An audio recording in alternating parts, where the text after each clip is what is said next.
To the uninitiated observer, it might have resembled any ordinary laboratory.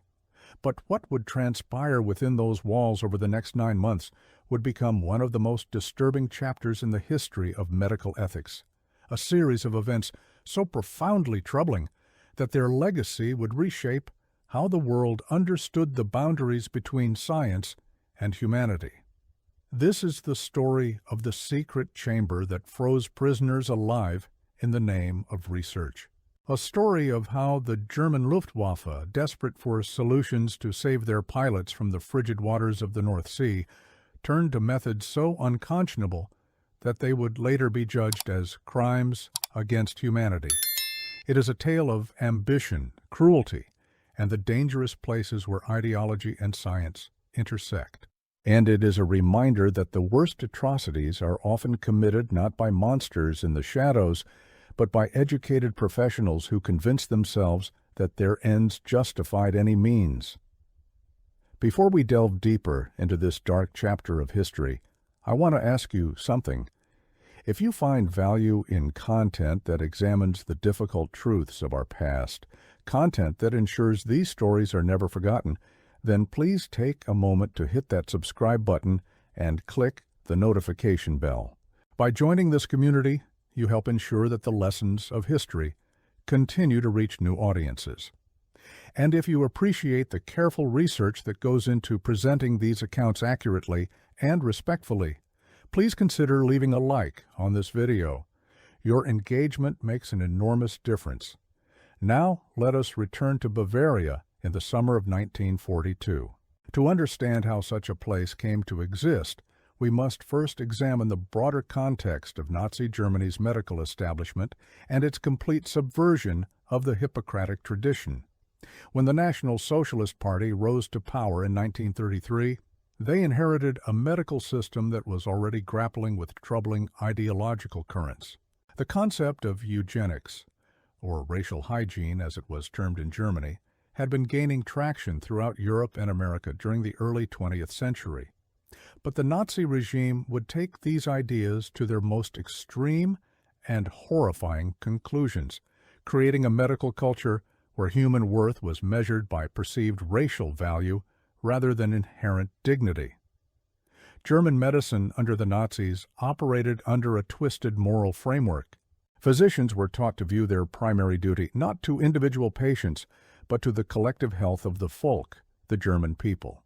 This ideology opened the door to categorizing certain individuals as life unworthy of life, a designation that would ultimately lead to the systematic elimination of disabled individuals in the so-called euthanasia programs and eventually to the industrialized mass execution of millions in the Holocaust.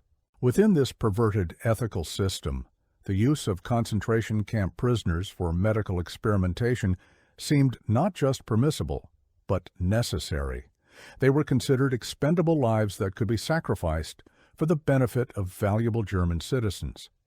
The man at the center of the Dachau hypothermia enterprise was Dr. Sigmund Rascher, a 33-year-old physician whose career had been shaped as much by personal connections as by medical competence. Born in Munich in 1909, Rascher had grown up in an unusual household.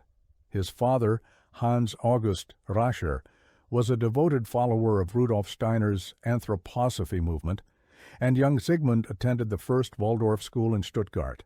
This unconventional upbringing, steeped in alternative philosophy and mysticism, did not prevent him from pursuing traditional medicine, though it may have contributed to his later willingness to embrace unorthodox and ethically questionable methods.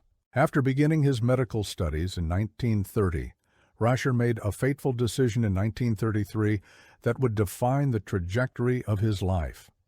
He joined both the Nazi Party and the SA, the Stormtroopers. This political affiliation would prove far more valuable to his career than his actual medical skills ever would. Rascher's professional reputation was, to put it charitably, unremarkable. His superiors consistently expressed reservations about his performance, and his attempts to secure prestigious academic positions at German universities were repeatedly rebuffed. What Rascher lacked in scientific credentials, however, he more than compensated for with strategic social climbing. His most important connection came through his marriage to Caroline Diehl, a former cabaret singer who maintained a close personal relationship with Heinrich Himmler, the Reichsfuhrer of the SS and one of the most powerful men in Nazi Germany. The exact nature of Himmler and Diehl's relationship remains a subject of historical speculation, with some suggesting they had once been romantically involved. Whatever their connection, it opened doors for Rascher that his medical abilities alone never could have. By 1941, Rascher had managed to secure a dual position as a captain in the medical service of the Luftwaffe and an officer in the SS. It was during this period that he began to formulate an idea that would appeal to both organizations. While taking a course in aviation medicine in Munich, Rascher learned of a significant problem facing the German Air Force. The Battle of Britain in 1940 had been a costly defeat for the Luftwaffe, with hundreds of aircraft lost over the English Channel and the North Sea. Pilots who had to eject from their aircraft at high altitudes faced extreme conditions, and those who were forced down over the North Sea encountered water temperatures that could prove fatal within an hour. The North Sea presented a particularly deadly environment for downed airmen. Even in summer months, water temperatures rarely exceeded 15 degrees Celsius, and in winter they could drop to near freezing. A pilot who successfully bailed out of a stricken aircraft might survive the parachute descent, only to find himself floating in water so cold that his body would begin shutting down within minutes. The phenomenon of cold shock, where the body systems react violently to sudden immersion in frigid water, could cause immediate incapacitation. Gasping reflexes, hyperventilation, and cardiac irregularities could claim a victim even before hypothermia set in. The bodies of many Luftwaffe pilots had been recovered from these icy waters, their deaths swift and seemingly inevitable. Rescue operations often arrived too late, finding only corpses that showed few external signs of trauma. They had simply frozen, their vital systems overwhelmed by the cold. Even more puzzling were the cases where pilots were rescued alive, but perished shortly thereafter, despite appearing to be recovering. German medical authorities wanted to understand this mysterious after-drop phenomenon, where body temperature continued to fall even after a victim was removed from the cold environment. What if, Rascher wondered, medical research could find ways to extend survival times or improve rescue and resuscitation techniques? There was just one problem. Such experiments would be extraordinarily dangerous, potentially fatal. No one in their right mind would volunteer for them. Previous tests conducted on animals had provided insufficient data.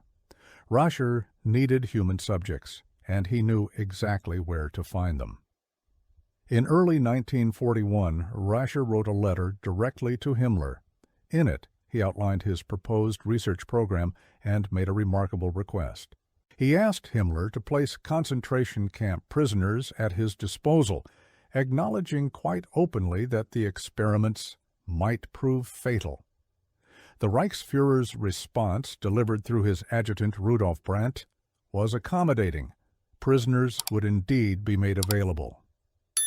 With this authorization, Rascher requested permission to conduct his experiments at Dachau, a camp whose grim reputation was already well established throughout Germany. Dachau held a special significance in the Nazi concentration camp system. Opened in March 1933, just weeks after Hitler became Chancellor, it was the first regular concentration camp established by the regime. Located on the grounds of an abandoned munitions factory, Dachau had been established under the authority of Heinrich Himmler, then head of the Munich police. The camp's first commandant, Theodor Eicke, developed the organizational model and guard procedures that would be implemented throughout the entire concentration camp system. Dachau became a training ground for SS officers who would later command other camps across Europe. The camp's history before the hypothermia experiments was already steeped in brutality. From its earliest days, Dachau housed political prisoners, including communists, social democrats, and trade unionists. As Nazi persecution expanded, the population came to include Jews, Roma, Jehovah's Witnesses, homosexuals, and anyone deemed an enemy of the Reich. Prisoners endured backbreaking labor, starvation rations, brutal punishments, and constant psychological torture. The camp's medical facilities, such as they were, had already been used for various experiments before Rascher arrived, including studies on malaria and infectious diseases, conducted by Dr. Klaus Schilling. By 1942, Dachau had become a vast complex with over 30 barracks, administrative buildings, workshops, and crematoria. The prisoner population numbered in the thousands, and the rate of loss of life was staggering. The camp had become so efficient at processing human misery that it could easily absorb the demands of medical experimentation. If Rascher wanted a ready supply of human subjects for his experiments, Dachau offered exactly what he needed: an endless supply of expendable human beings whose welfare concerned no one with any power to intervene. Before the hypothermia experiments began, Rascher conducted another series of tests at Dachau, this time focused on high-altitude conditions. Beginning in February 1942, with equipment supplied by the Luftwaffe, including a portable decompression chamber, Rascher subjected prisoners to simulated altitudes of up to 68,000 feet. The purpose was to understand what happened to aircrews when their pressurized cabins failed at extreme heights. Inside the chamber, the victims experienced rapid drops in pressure and catastrophic oxygen deprivation. Their reactions were meticulously recorded. Some lost consciousness immediately, others suffered spasms and convulsions. Many perished from cerebral embolisms or cardiac arrest. According to witness testimony presented at the later Nuremberg trials, approximately 200 prisoners were subjected to these altitude experiments. 80 of them perished immediately from the procedures. The rest, those who somehow survived the initial torture, were subsequently eliminated. Not a single test subject from these experiments was allowed to live. There are reports, though disputed by some historians, that Rascher dissected the brains of victims while they were still alive to study the formation of air bubbles in their cerebral blood vessels.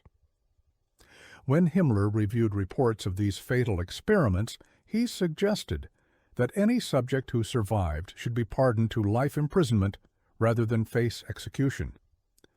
Rascher's reply was chilling. He noted that the victims had been merely Polish and Soviet prisoners, and argued that they deserved no amnesty of any kind. It was against this backdrop of already horrific experimentation that Rascher turned his attention to hypothermia in August 1942. He was joined in this endeavor by Professor Ernst Holzlohner, a professor of physiology at the medical school of the University of Kiel, who had been developing an immersion suit for Luftwaffe pilots, and Dr. E. Finke, another Luftwaffe physician. Together, this trio would conduct experiments that would shock the conscience of the post-war world. The timing of the hypothermia experiments coincided with critical developments on the Eastern Front. Following the invasion of the Soviet Union in June 1941, German forces had made rapid advances through Soviet territory. But as winter set in, the German army, ill-prepared for the brutal Russian cold, suffered catastrophic losses. Soldiers froze in their positions, their bodies unable to cope with temperatures that plummeted far below anything they had experienced in Western Europe. The Wehrmacht command was desperate for any information that might help their troops survive the harsh conditions. Himmler saw an opportunity to expand the scope of Rascher's research beyond just Luftwaffe pilots. If the experiments could provide data applicable to ground troops suffering from exposure on the Eastern Front, their value would multiply enormously. The Reichsfuhrer also harbored his own pseudo-scientific theories about cold resistance. He wondered whether certain racial groups might be genetically more resistant to cold than others, a hypothesis that fit perfectly within Nazi racial ideology. Soviet prisoners of war became particularly targeted for the experiments, partly because Himmler wanted to study whether Slavic peoples possessed some inherited advantage in cold resistance. They did not, of course, but the question itself reveals the bizarre intersection of ideology and science that characterized Nazi medical research. The stated purpose of the hypothermia experiments was straightforward enough in its military logic. German pilots who were shot down over the North Sea faced frigid water temperatures that could claim their lives within 60 to 90 minutes. Even those who were rescued in time often experienced what researchers called an afterdrop in body temperature and perished shortly after being pulled from the water. The Luftwaffe wanted to understand this phenomenon and, more importantly, discover the most effective methods for rewarming and resuscitating hypothermia victims. The humanitarian goal of saving pilots' lives was used to justify the most inhumane methods of obtaining that knowledge. The test subjects at Dachau were male civilian prisoners of various nationalities and religions, as well as Soviet prisoners of war.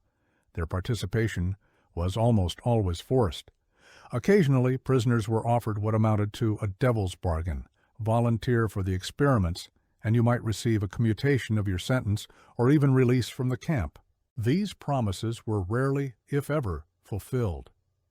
The prisoners who agreed to participate hoping for mercy found themselves facing the same fate as those who were simply selected against their will. The experiments themselves took two primary forms. In one version, subjects were forced to stand naked outdoors in freezing winter temperatures, sometimes for as long as 14 hours. The winter of 1942-43 saw temperatures in the Dachau region drop to -6 degrees Celsius, and prisoners left exposed to these conditions experienced unimaginable suffering.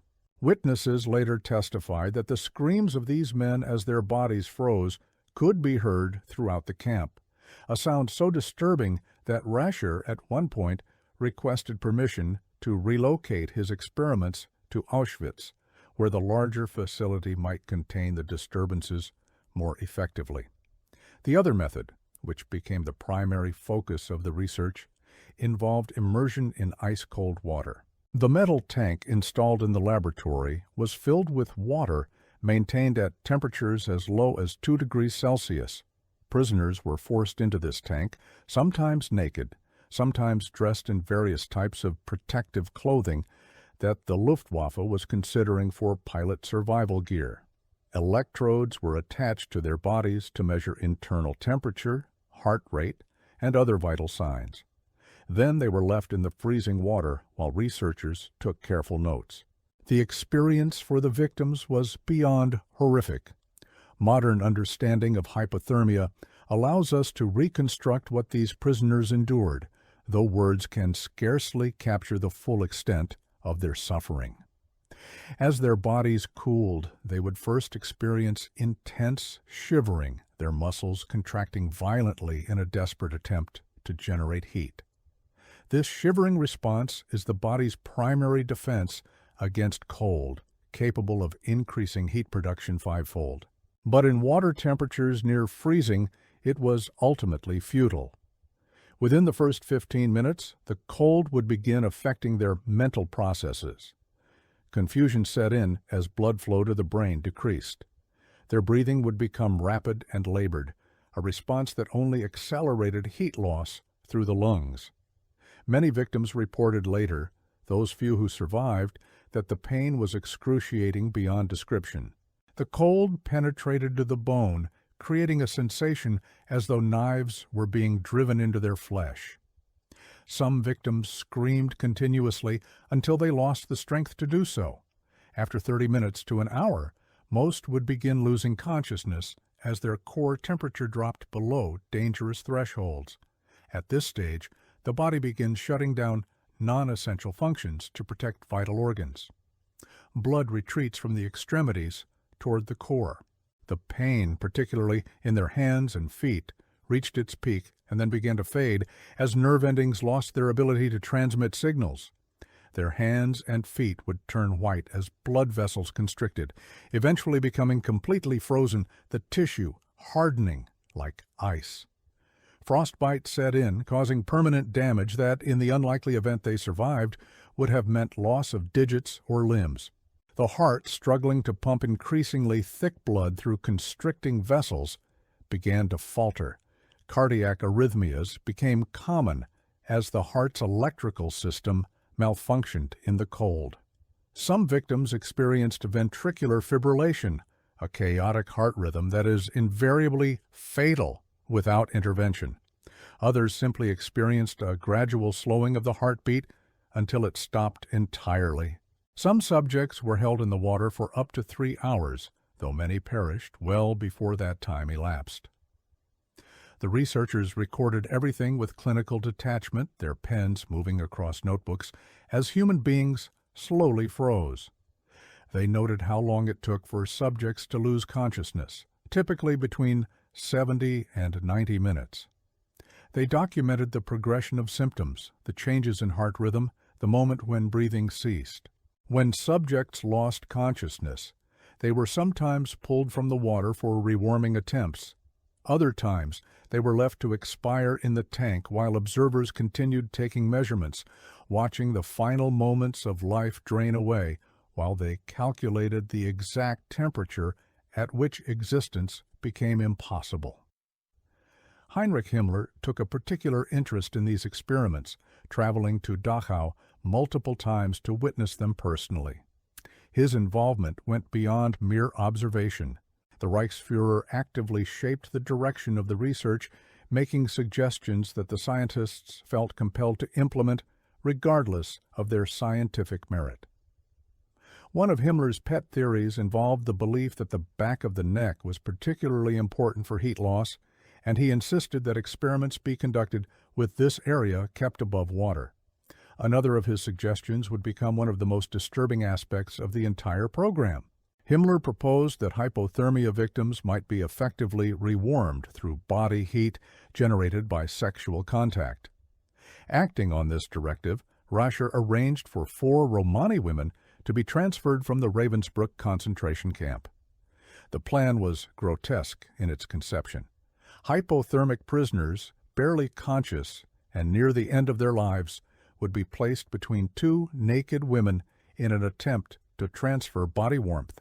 The results of these experiments were predictably ineffective from a medical standpoint, but they revealed the depths of depravity to which the research had descended. Various other rewarming methods were tested on the survivors. Some were placed in scalding hot baths with water temperatures so extreme that they caused additional damage to already traumatized bodies. One witness later testified that some victims were thrown into boiling water. Others were wrapped in blankets, given warm drinks, or subjected to various combinations of treatments. The researchers eventually concluded that immersion in warm water, though not boiling, provided the most effective means of raising core body temperature. This finding, one of the few potentially useful results from the experiments, came at an unconscionable human cost. Between August 1942 and May 1943, approximately 300 prisoners were subjected to these freezing experiments. The actual number of experiments was higher, somewhere between 360 and 400, indicating that some prisoners endured the torture multiple times. The victims came from various backgrounds and nationalities. Many were Soviet prisoners of war, whom the Nazi regime considered particularly expendable. Others were Polish civilians, Jews, and various political prisoners. Their diversity meant nothing to Rascher and his team. They were simply research material identified by numbers rather than names. Of these 300 victims, somewhere between 80 and 90 perished directly from the procedures. The actual toll was likely higher, as many who survived the immediate experiments were left with permanent physical and psychological damage. Frostbitten limbs often developed gangrene and required amputation. Internal organ damage, particularly to the kidneys and heart, caused lingering complications. Those who survived multiple experiments found their bodies increasingly unable to withstand the trauma. The psychological impact on survivors was equally devastating.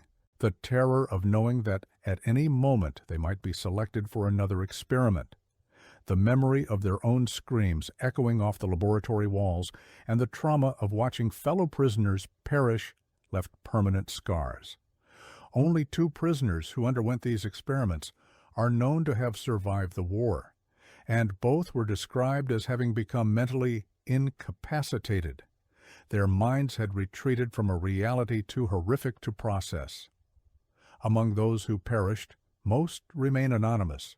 The meticulous German record-keeping that characterized so much of the Nazi bureaucracy failed these victims. Rascher did not consider their individual identities worthy of documentation. They appear in his notes as subject numbers, their ages estimated, their medical histories unknown. This systematic dehumanization was both a prerequisite for and a consequence of the experiments. To torture another human being, one must first convince oneself that they are not truly human, and having treated them as objects, their individual stories were erased. The inconsistencies in Rascher's record-keeping would later prove significant. In his official reports to Himmler, he claimed that subjects perished after 53 to 100 minutes of immersion. However, when American investigator Leo Alexander examined Rascher's actual laboratory notes after the war, he discovered that the real times were considerably longer, ranging from 80 minutes to as much as 5 or 6 hours. This discrepancy suggested that Rascher was manipulating his data, likely to support conclusions that would please his patron Himmler or to make his findings appear more dramatic. This pattern of data falsification extended throughout the research. Despite the horrific human cost of the experiments, the scientific value of the results was questionable at best. Rascher rarely recorded basic information about his test subjects, such as their age, weight, or prior health conditions. The prisoners used were severely malnourished and often suffering from various diseases, making any results essentially inapplicable to healthy pilots. Furthermore, Rascher's reports contained fundamental misunderstandings of cardiac physiology. He misidentified common heart rhythms and used incorrect medical terminology. Professor Karl Gebhardt, Himmler's personal physician, and himself later convicted of war crimes, reviewed one of Rascher's reports and dismissed it completely, stating that if a second-term medical student submitted such work, he would throw it out immediately. Despite these glaring flaws, Rascher was eager to publicize his findings. In October 1942, he presented results of the experiments at a medical conference in Nuremberg. The conference was titled Medical Problems Arising from Sea and Winter, and Rascher delivered 2 presentations. The first was called Prevention and Treatment of Freezing, and the second, Warming Up After Freezing to the Danger Point. The presentations laid out his findings with an air of legitimate scientific inquiry, though they carefully omitted the most damning details about how the data had been obtained. Rascher's ambitions extended beyond mere research. He hoped to use this work to secure the academic credentials that had previously eluded him.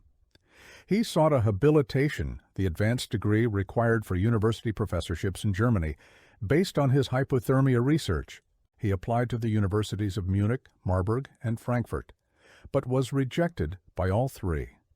The formal reason given was that his results could not be made available for public scrutiny, a requirement for any legitimate academic work.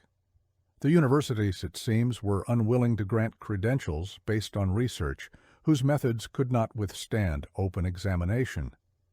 The medical establishment's rejection of Rascher illustrated an important point. Even within Nazi Germany, there were limits to what some institutions would sanction. The Luftwaffe medical establishment repeatedly attempted to gain control of or influence over Rascher's experiments, but Himmler's patronage allowed him to operate independently. A book published by German scientists after the war on the accomplishments of German aviation medicine during the conflict devoted an entire chapter to hypothermia research, but made no mention whatsoever of Rascher or his work at Dachau. It was as if the medical community wanted to erase any connection to these crimes. While we explore these uncomfortable truths, I want to pause and remind you that understanding history, especially its darkest chapters, is essential for ensuring such atrocities are never repeated. If you're watching this video and haven't yet subscribed to the channel, I encourage you to do so now. Your subscription helps us continue producing well-researched content that honors the memory of victims while educating audiences about historical events that shaped our world. Please also leave a comment sharing your thoughts on this story. Engagement like yours is what allows channels like this to grow and reach more people who need to hear these accounts.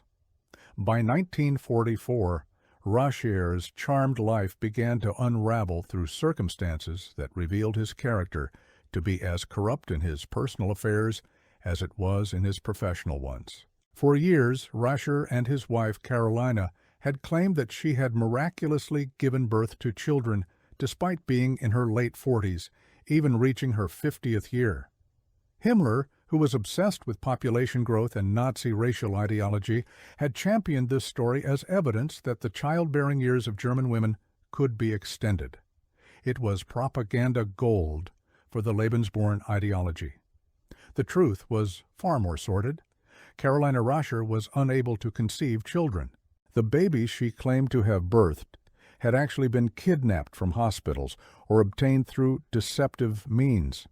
When police began investigating an attempted kidnapping of a fourth baby, the entire scheme unraveled. The investigation revealed not just the fraud surrounding the children, but also a pattern of additional crimes. Rasher was accused of financial irregularities and, most damning of all, involvement in the disappearance of his former laboratory assistant, Julie Muschler. Muschler had vanished during a mountain walk with Rasher in December 1943, and her body was not discovered until April 1944. Himmler, furious at being deceived and worried about the potential consequences if Germany lost the war and word of the experiments became public knowledge, ordered both Rashers arrested. They were taken into custody in April 1944, and both were sent to concentration camps without any formal trial. The irony was bitter. Siegmund Rasher, who had used concentration camp prisoners as human guinea pigs, now found himself imprisoned in the very system he had exploited. Carolina was sent to Ravensbrück, where she would later be executed by hanging. Siegmund was imprisoned first at Buchenwald, then transferred to Dachau, the very camp where he had conducted his deadly experiments. There he remained incarcerated until late April 1945. On April 26th, just 3 days before American troops would liberate the camp, Rasher was executed. According to one eyewitness account, SS Hauptscharführer Theodor Bongartz shot Rasher through the observation slot in his cell door on Himmler's direct orders. After the execution, Bongartz reportedly kicked the body and declared that Rasher had finally received the punishment he deserved. The liberation of Dachau by American forces on April 29, 1945, brought the world face to face with the horrors that had been perpetrated there. As American troops approached the camp, they encountered scenes that defied comprehension. More than 30 railroad cars sat on the tracks, filled with corpses in advanced states of decomposition. These were prisoners who had been transported to Dachau from other camps during the final chaotic days of the war. Inside the camp, approximately 30,000 prisoners remained, with nearly 10,000 of them seriously ill from disease and malnutrition. Among the American investigators who arrived in the aftermath was Dr. Leo Alexander, a psychiatrist, who had been appointed as a consultant to the Chief of Counsel for War Crimes. Alexander, himself a Jewish immigrant who had fled Vienna to escape Nazi persecution, was tasked with documenting the medical atrocities committed at the concentration camps. As his plane circled over Dachau, he could see the liberated prisoners below, cheering and waving at the American aircraft. But Alexander had not come to celebrate. His mission was to expose the truth. Alexander's investigation proved extraordinarily difficult. The Nazis had attempted to destroy evidence of their crimes before the camps were captured. Original records from most concentration camp experiments had been burned or otherwise disposed of. Filing cabinets had been emptied, documents incinerated, and witnesses intimidated into silence. When Alexander began interviewing German scientists about the hypothermia research, he encountered a wall of evasion and deception. The doctors would speak freely about experiments on animals, boasting about their results and the lives they had saved. They demonstrated an almost eagerness to appear helpful to the American occupiers, believing that their scientific expertise might prove valuable in the expected conflict with the Soviet Union. But when Alexander pressed them about human experimentation, they universally denied any knowledge. Alexander employed patience and persistence in breaking through these denials.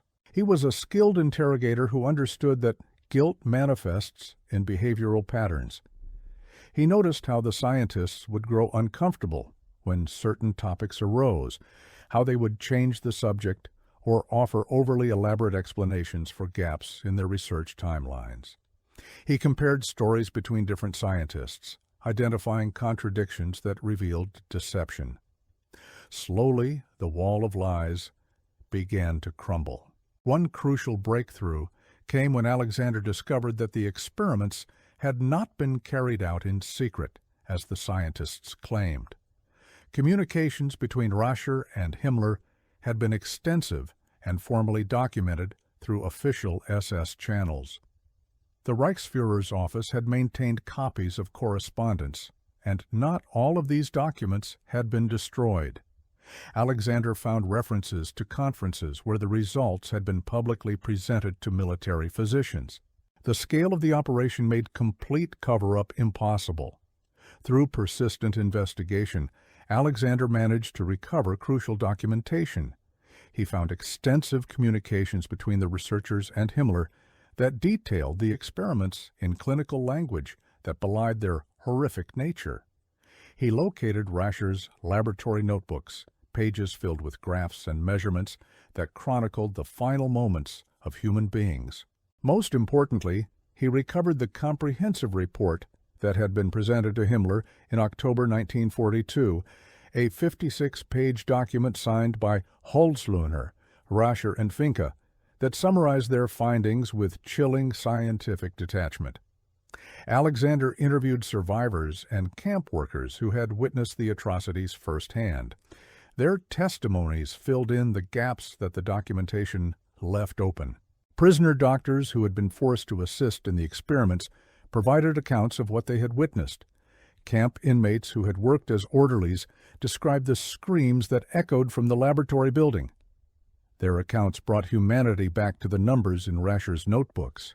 By July 1945, just 2 months after his arrival at Dachau, Alexander had compiled a 228-page report that would become one of the primary documents used in prosecuting Nazi medical war crimes. The report included 68 pages of Alexander's own commentary analyzing the background and substance of the experiments, as well as reproductions of original Nazi documents. It was a masterwork of investigative scholarship that would later serve as the foundation for prosecution at the Nuremberg doctors' trial. Alexander's report was remarkable, not only for its thoroughness, but for its careful analysis of the scientific value of the experiments. Initially, Alexander stated that despite their criminal nature, Rascher's results satisfied the criteria of accurate and objective observation. This assessment would later prove controversial and was eventually revised when closer examination revealed the numerous falsifications and inconsistencies in Rascher's data. The Nuremberg doctors' trial, officially known as the United States of America versus Karl Brandt et al., took place from December 1946 to August 1947. 23 defendants, including physicians and scientists, stood accused of war crimes and crimes against humanity for their roles in medical experiments on concentration camp prisoners. Although Rascher himself had already perished, his experiments were central to the prosecution's case and were discussed extensively throughout the proceedings. The trial took place in the same courtroom in Nuremberg where the major war criminals had been tried the previous year. The setting was deliberate, chosen to emphasize the continuity between the political leadership that had created the conditions for these crimes and the professionals who had carried them out.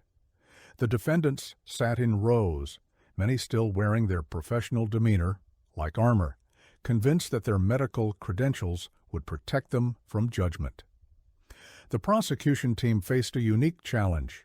They needed to establish not only that the defendants had committed specific acts, but that these acts violated fundamental principles of medical ethics that transcended national laws. The defense would argue that German law had permitted these experiments, that the prisoners had been condemned already, that similar research was conducted elsewhere. The prosecution had to establish that there existed universal moral standards that no government could legitimately override. The defendants employed various strategies to justify their actions. Some claimed they were merely following orders, invoking the same defense that had failed the major war criminals. They argued that they were soldiers in a military hierarchy and had no choice but to obey. Others argued that similar experiments had been conducted in other countries, pointing to prison research programs in the United States and other Western nations where inmates had been used as test subjects. Several defendants presented themselves as dedicated healers who had been victimized by the Nazi regime rather than willing participants in its crimes. They portrayed themselves as men who had tried to minimize suffering even as they inflicted it. Karl Brandt, Hitler's personal physician and one of the primary defendants, was perhaps the most eloquent in his self-justification. He portrayed himself as a religious man and humanitarian who admired Albert Schweitzer. He spoke of his commitment to the welfare of the German people and his belief that he was serving a higher purpose. He invoked the Hippocratic Oath while ignoring how completely he had violated its central tenets. His testimony revealed the dangerous capacity of human beings to rationalize any action through appeals to greater goods. The prosecution, aided by the testimony of experts like Leo Alexander and American physiologist Andrew Ivy, systematically dismantled these defenses. Alexander provided crucial medical testimony about the nature of the experiments and their complete departure from legitimate scientific practice. Ivy testified about established ethical standards in medical research, establishing that even in prison populations, consent and safety were recognized requirements. Together, they demonstrated that the experiments had been conducted without consent, that they had caused unnecessary suffering and loss of life, and that they had violated fundamental principles of medical ethics that were recognized worldwide. The trial heard testimony about prisoners screaming in agony as their bodies froze, about men being left to expire in tanks of ice water while doctors calmly took notes, about the complete disregard for human dignity that had characterized the entire program. Survivor testimonies brought the full horror of the experiments into the courtroom. Camp workers described what they had witnessed. The meticulous Nazi documentation that Alexander had recovered was entered into evidence, providing irrefutable proof of systematic human rights violations. Of the 23 defendants, 16 were found guilty.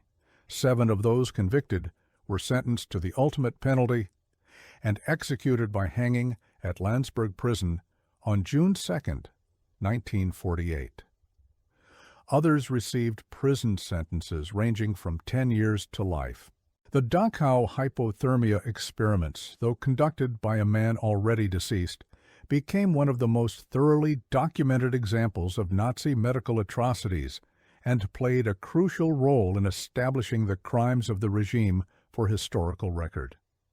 Perhaps the most significant legacy of the Nuremberg doctors' trial was not the convictions it secured, but the ethical framework it established.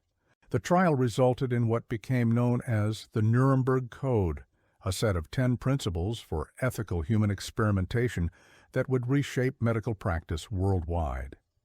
First among these principles was the absolute requirement of informed consent. No person could be subjected to medical experimentation without their voluntary agreement, made with full knowledge of the risks involved and without any element of coercion, fraud, or duress. The code represented a fundamental shift in how medical research was conceived.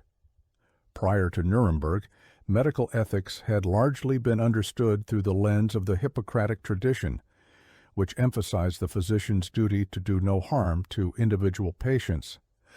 But this framework had proven insufficient when physicians began viewing themselves as servants of national or ideological causes rather than individual patients. The Nuremberg Code established that no collective goal, no matter how seemingly worthy, could justify the violation of individual rights and dignity. The code further stipulated that experiments must be designed to yield results beneficial to society that cannot be obtained through other means. They should avoid unnecessary physical and mental suffering and should never be conducted where there is reason to believe loss of life or disabling injury will occur, except in cases where the experimenters themselves serve as subjects. The scientific validity of experiments was also addressed, requiring that they be based on prior animal experimentation and conducted by qualified personnel. Most importantly, subjects must be free to end their participation at any time if they have reached a physical or mental state where continuation seems impossible. These principles seem self-evident today, but they were revolutionary in 1947. They established for the first time a universal ethical standard for medical research that transcended national laws and cultural practices. The Code declared that there existed inviolable human rights that no government, no matter how absolute its authority, could legitimately override. The Nuremberg Code revolutionized medical research ethics globally. It directly influenced the 1964 Declaration of Helsinki, which established even more comprehensive ethical principles for medical research involving human subjects. The Declaration of Helsinki was adopted by the World Medical Association and has been revised multiple times to address emerging ethical challenges in medical research.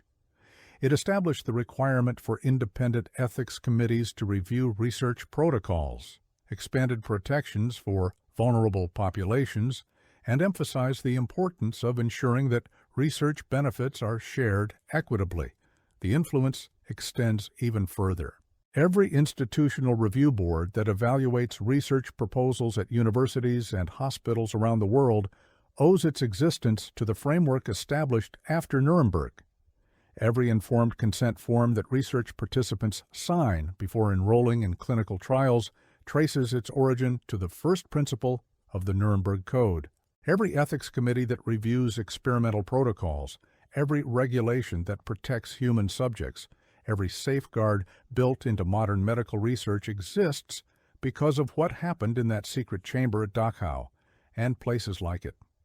Medical schools around the world now include courses on research ethics that begin with the Nazi experiments as foundational case studies in ethical violations. Students learn that scientific advancement, no matter how valuable, cannot justify the exploitation of human beings. They are taught to recognize how ideology can corrupt scientific practice and how professional credentials offer no protection against moral failure when ethical boundaries are abandoned. The legacy extends beyond formal regulations into the culture of medical research itself. The Nuremberg Code established that medical researchers are not just scientists, but moral agents whose primary obligation is to the dignity and welfare of human subjects. This understanding has become so embedded in modern medical practice that the alternative, the Nazi approach, where subjects were mere raw materials for data gathering, seems unthinkable. Yet it was only the atrocities of the Nazi doctors and the subsequent legal reckoning that made this ethical consensus possible. Yet the shadow of these experiments extends beyond ethics into a continuing controversy about the data itself. In the decades following the war, some scientists argued that despite their criminal origins, the results of the Dachau hypothermia experiments should be used if they could save lives. Dr. Robert Pozos, director of the Hypothermia Laboratory at the University of Minnesota, was among the most prominent advocates of this position. In the 1980s, Pozos sought to publish his analysis of the Alexander Report in the New England Journal of Medicine, arguing that the data could advance research and potentially save the lives of hypothermia victims. The journal's editor, Dr. Arnold Relman, refused to publish the material. His reasoning was straightforward. The experiments were such gross violations of human standards that their results could not be trusted. Moreover, publishing Nazi data would confer a kind of legitimacy on research conducted through unconscionable means. As one bioethicist argued, using the Nazi data would turn the victims into retrospective guinea pigs and make modern researchers their retrospective torturers. The debate about Nazi medical data continues to this day, though more recent scholarship has significantly undermined the argument for using Rascher's results. In 1990, Dr. Robert Berger published a comprehensive analysis in the New England Journal of Medicine that exposed the profound scientific flaws in the Dachau hypothermia experiments. Beyond the ethical concerns, Berger demonstrated that the data was fundamentally unreliable. Rascher had falsified results to support Himmler's theories. He had failed to record essential subject information. His understanding of basic physiology was flawed. The test subjects, being severely malnourished and diseased, bore no resemblance to healthy pilots. The experimental protocols were inconsistent. In short, the data that had cost so many lives was not even scientifically useful. This finding added a final tragic dimension to the story. The prisoners who had frozen and perished in that secret chamber had endured their suffering not to advance human knowledge, not to save future lives, but to satisfy the ambitions of a mediocre scientist and the ideological obsessions of a genocidal regime. Their agony had been completely in vain. As we near the conclusion of this account, it is worth reflecting on what these events tell us about the nature of evil and the importance of ethical boundaries in scientific research. The men who conducted the Dachau hypothermia experiments were not uneducated brutes. They were trained physicians who had taken oaths to do no harm. They had studied anatomy and physiology, had treated patients, had perhaps once entered medicine with genuine desire to heal, yet they came to inflict suffering on a scale that defies comprehension. How did this transformation occur? The answer lies in the gradual erosion of moral boundaries that characterized Nazi Germany's descent into barbarism. The process did not happen overnight. It began with the acceptance of racial hierarchy, the belief that some human beings were inherently more valuable than others. It continued with the categorization of certain groups as enemies of the state, as threats to national health. It advanced through the dehumanizing language that reduced people to parasites, to bacteria, to problems requiring final solutions. By the time Rascher began his experiments, the moral foundation had already been so thoroughly eroded that using concentration camp prisoners as experimental subjects seemed not just acceptable, but logical. This progression serves as a warning that resonates beyond the specific historical context. Whenever society begins to view certain groups as less than fully human, whenever professional ethics are subordinated to ideological or national goals, whenever ends are used to justify any means, the path toward atrocity becomes easier to travel. The doctors at Dachau did not wake up one morning and decide to become torturers. They arrived at that point through a series of smaller compromises, each one making the next more acceptable. The story also reminds us that atrocities often hide behind the language of legitimate institutions. The Luftwaffe called these experiments research. Rascher wore the white coat of a doctor. The results were presented at medical conferences with scientific graphs and tables. The veneer of professionalism and expertise masked the most profound violations of human rights. This is perhaps the most disturbing aspect of the Nazi medical crimes. They were committed not in spite of medical professionalism, but through its systematic perversion. The perpetrators genuinely believed they were advancing science. They saw themselves not as criminals, but as pioneers, men willing to push boundaries for the greater good. Rascher sought academic recognition for his work. Himmler believed the research would save German lives. They operated within a moral framework so twisted that torture became methodology and murder became acceptable data gathering. The complete absence of self-awareness about their moral failure is what makes these crimes so profoundly disturbing. In the barracks of Dachau today, now preserved as a memorial site, visitors can learn about the medical experiments that took place there. The site draws hundreds of thousands of visitors each year, people from around the world who come to bear witness to what happened when civilization's moral constraints were abandoned.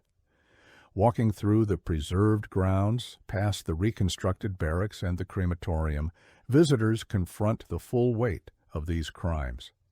Educational exhibits explain not just what happened, but how it was allowed to happen, what conditions enabled such horror to occur. The memorial serves as a permanent reminder of what happened when ideology overrode humanity, when science was divorced from ethics, and when human beings were reduced to experimental subjects. The names of most of the victims have been lost to history, their identities recorded only as numbers in Rascher's notebooks.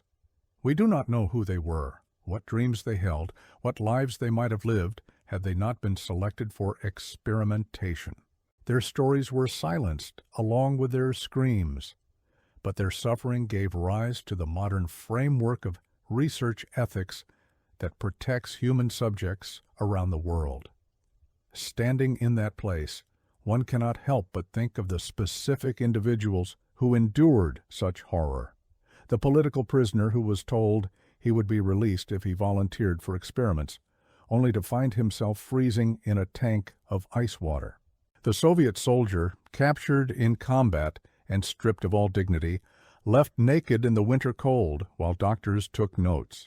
The Jewish man who survived the horrors of the camp, only to be selected for Rascher's laboratory. These were not abstractions or statistics. They were human beings with inherent worth and dignity, people whose fundamental rights were violated in the most extreme way imaginable. The legacy of that secret chamber at Dachau, where prisoners were frozen alive in the name of research, is thus a dual one.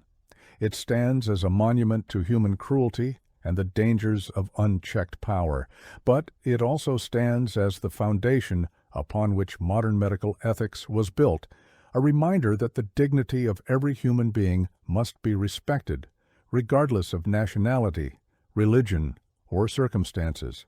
The victims of those experiments, though they could not have known it, became the unwilling martyrs whose suffering would eventually protect millions of future research subjects from similar fates. Their legacy lives on every time a researcher pauses to consider the ethical implications of their work. It lives on in every consent form that ensures research participants understand what they are agreeing to. It lives on in every ethics committee that scrutinizes proposed experiments to ensure they meet moral standards. The prisoners who perished in Dachau's hypothermia experiments did not choose their fate. They did not volunteer to become symbols of medical ethics reform, but through the horror of their experience and the determination of those who came after to ensure such crimes would never be repeated, they achieved a kind of tragic immortality. Their suffering became the catalyst for protections that have prevented countless others from experiencing similar violations. We must never forget what happened in that chamber, not to dwell on the horror for its own sake, but to remember the capacity for evil that exists when ethical boundaries are abandoned, when ideology overrides humanity, and when professionals forget that their skills come with moral obligations. The story of the Dachau hypothermia experiments is ultimately a story about the importance of maintaining our humanity, even when, perhaps especially when, we have the power to abandon it. Thank you for watching this important historical account. If you found this video meaningful and believe that these stories deserve to be told and remembered, please show your support by liking this video and sharing it with others. Consider leaving a comment sharing your reflections on what you've learned. And if you haven't already, please subscribe to the channel so you can be notified when we release new content exploring the crucial lessons of history. Together, we can ensure that the past is not forgotten and that its lessons continue to inform our future.